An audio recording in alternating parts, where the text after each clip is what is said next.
Iš Klaipėdos į Kazachstaną šiandien pajudėjo konteinerinis traukinys Saulė. Tai nauja linija jungianti Europą su Azija.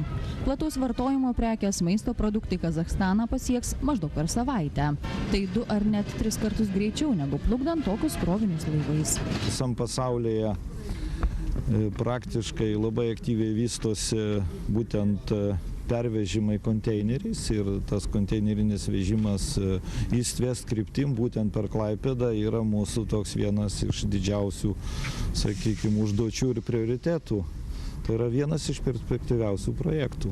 Pirmasis konteinerinis traukinys iš Kinijos į Lietuvą atriedėjo prieš kelis mėnesius. Tada per mūsų šalį į Belgiją buvo gabenama kompiuterinė technika. Daugiau kaip 10 000 kilometrų traukinys įveikė per 18 dienų.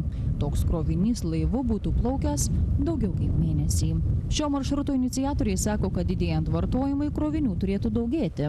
Tad traukinys turėtų pradėti kursuoti dažniau. Lietuvių inicijuotų projektų ėmė domėtis ir kitos valstybės, tarp jų ir Jungtinės Amerikos valstijos. Mes esam geografiškai ir strategiškai labai stiprioje vietoje.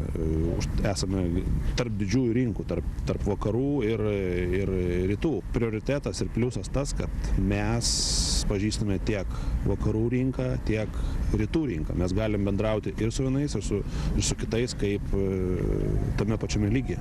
Su prekėmis iš rytų traukinys turėtų grįžti vasario viduryje.